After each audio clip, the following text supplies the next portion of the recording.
আল্লাহ তাআলা বলেন, আস্তাইনু বিস-সবরি ওয়াস-সালাহ, তোমরা আল্লাহর নিকটে সাহায্য চাও সালাতের মাধ্যমে আর ধৈর্যের মাধ্যমে। 2 রাকাত সালাত আদায় করে আল্লাহর কাছে সাহায্য চাও, পাওয়া যাবে, দেরি হতে পারে, দেরি হওয়াটাই স্বাভাবিক।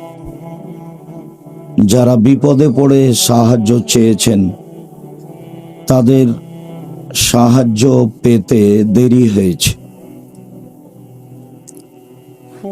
উকবা বিন আমির রাদিয়াল্লাহু তাআলা আনহু বলেন, রাসূল সাল্লাল্লাহু আলাইহি ওয়াসাল্লাম বলেছেন, মান তাওয়াজ্জা ফাহসানাল উজুয়া, কেউ যদি ওযু করে, সুন্দর করে ওযু করে, ওয়াসাল্লা রাকাতাইন, আর যদি 2 রাকাত সালাত আদায় করে, মুকবিলান আলাইহিমা বিকলবি ওয়াজহিহি, মনে প্রাণে ভয় ভীতি নিয়ে খুব শান্ত হয়ে সুন্দর করে ওযু করে যদি 2 রাকাত সালাত আদায় করেন, ওয়াজাবাত লাহুল জান্নাহ, তাহলে তার জন্য, আপনার জন্য জান্নাত জরুরি হয়ে যাবে। আর যখন আপনার জন্য জান্নাত জরুরি হবে, তখন আপনি যা চাচ্ছেন তা সহজেই পাবেন। সম্মানিত দিনী ভাই বোন, এই ছেলেরা, তোমরা একটু দেখো, যারা আপনারা চলাচল করছেন, কাজ করছেন, কথাবার্তা বলছেন, লেনদেন করছেন, দয়া করে অল্প সময় বন্ধ করুন। তোমরা যারা দায়িত্ব পালন করছো, দেখো কেউ যেন দাঁড়িয়ে কথা না বলে। আপনাকে অল্প সময় অতীব গুরুত্বপূর্ণ কথা শোনার জন্য আমি অনুরোধ জানাচ্ছি। আশাবাদী যে আশাতে যা কিছু কষ্ট হয়েছে, ভালো হয়েছে, মন্দ হয়েছে, কথার প্রতি লক্ষ্য করলে আপনার জন্য সহজ হবে। আর তোমরা ওই যে ছেলেগুলো ওই যে বারান্দায় বসে আছে উপরে, ওদেরকে একটু নেমে আসতে বলো তো। এই ছেলে, যাও বলো, ওখানে ওভাবে বসে আছে কেন? দয়া করে আপনাদের চলাচল, কথাবার্তা, লেনদেন, ক্রয় বিক্রয় কিছু সময় বন্ধ করুন। সম্মানিত দিনী ভাই বোন, আল্লাহ তাআলা আমাদের নবীকে বলছেন, উদউনি আস্তাজিব লাকুম, মুহাম্মদ সাল্লাল্লাহু আলাইহি সাল্লাম, আপনি আমাকে ডাকুন, আমি আপনার ডাকে সাড়া দিব, আপনি যা বলবেন তা আমি মেনে নিব। আল্লাহ তাআলা আমাদের নবীকে বলেন, ফাইদা ফারাগতা ফানসব ওয়া ইলা রাব্বিকা ফারগাব।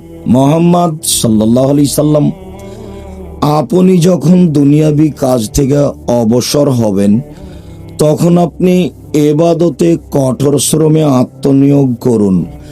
আর আপনি যা আমাকে বলবেন তা বিনয়ের সাথে কান্নাকাটি করে বলুন। আপনি আল্লাহকে যেটা বলবেন সেটা বিনয়ের সাথে কান্নাকাটি করে বলতে হবে। বলাতে যদি আপনার কিছুটা অলসতা থাকে, তাহলে সেটা হবে না। স্বাভাবিক চাওয়া হলো এইটা, আর ইস্তেগাসা হলো এইটা, আর একটু হাত উঠিয়ে। আর ইবতেহাল মানে দেওয়াই লাগবে, এখনই দাও, হাতটা বেশ উঁচু করে এইভাবে উঠিয়ে বলতে হবে। সালমান ফারসি রাদিয়াল্লাহু তাআলা আনহু বলেন, নবী করিম সাল্লাল্লাহু আলাইহি ওয়াসাল্লাম বলেছেন, ইন্না রাব্বাকুম হাইয়ুন করিম, নিশ্চয়ই তোমাদের প্রতিপালক বড় লজ্জাশীল, সম্মানী, খুব লজ্জা পান। ইয়াস্তাহি মিন আবদিহি, তিনি তার বান্দার ব্যাপারে লজ্জা করেন। এজা রাফা ইয়াদাইহি ইলাইহি আয়ারুদ্দুহুমা সিফরান, কেউ যদি তার দরবারে হাত দুটো উঠায়, তখন তার হাত দুটি খালি ফিরিয়ে দিবে, এ ব্যাপারে লজ্জা পায় না। কেমনে আমি হাত দুটা ফিরিয়ে দিই, আমার লজ্জা হচ্ছে। আচ্ছা ঠিক আছে, তুমি যা চাইলে আমি তা দিয়ে দিলাম। সম্মানিত দিনী ভাই বোন, আপনাকে আমি অতীব গুরুত্ব আলোচনা পেশ করে খুব একখেয়ালি হয়ে কিছু সময় ব্যয় করার জন্য অনুরোধ জানাচ্ছি। আল্লাহ তাআলা আমাদের নবীকে বলেন, উদু রব্বাকুম তাজাররুআন খুফিয়া, আপনি আপনার প্রতিপালককে বলুন অতীব বিনয়ে, অতীব গোপনে। আপনি আপনার প্রতিপালককে বলুন অতীব বিনয়ে, অতীব গোপনে।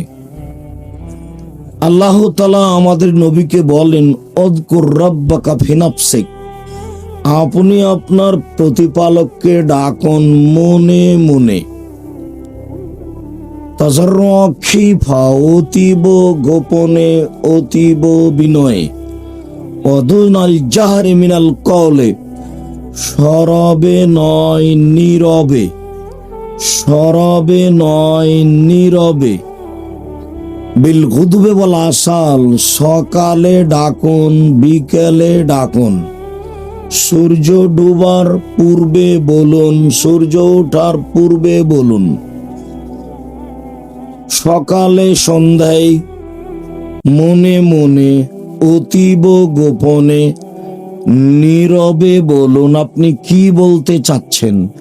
ইজনাদ রব্বাহু নিদান খাফিয়া, যখন জাকারিয়া আলাইহিস সালাম তার প্রতিপালককে চুপে চুপে বললেন, জাকারিয়া আলাইহিস সালাম তার প্রতিপালককে চুপে চুপে বললেন যে আমার ভাইরার মেয়ে, আমার স্ত্রীর বোনের মেয়ে, ওর ঘরে গেলাম, মারিয়ামের ঘরে, দেখলাম অসময়ের ফল।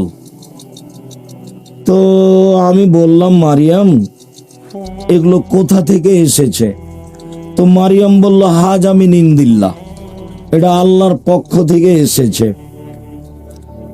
অসময়ে শীতের দিনে রাজশাহীর ফজলি আম, এটা অসময়ের ফল।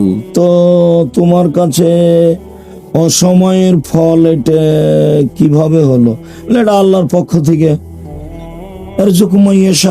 হিসাব, ইচ্ছা যাকে তাকে হিসাব ছাড়াই রুজি দেন, তো দিয়েছেন। তো ভাবলেন যে আমি বৃদ্ধ মানুষ হলে কি হবে, আমার স্ত্রী বন্ধা হলে কি হবে, যে অসময়ের ফল মারিয়ামকে দিতে পারেন, সে আমাকে বৃদ্ধ মানুষ হলে আমার একটা সন্তান তিনি দিতে পারেন। আমার স্ত্রী বন্ধা হলে কি হবে?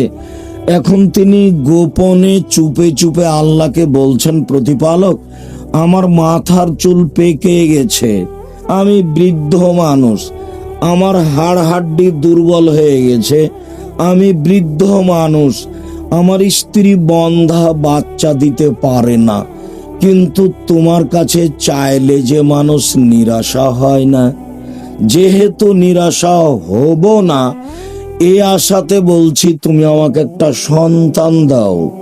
অতীব গোপনে বললেন। তা আল্লাহ বললেন, ঠিক আছে জাকারিয়া, তোমার কথাটা আমি মেনে নিলাম, তোমাকে আমি একটা সন্তান দিলাম যার নাম ইয়াহিয়া।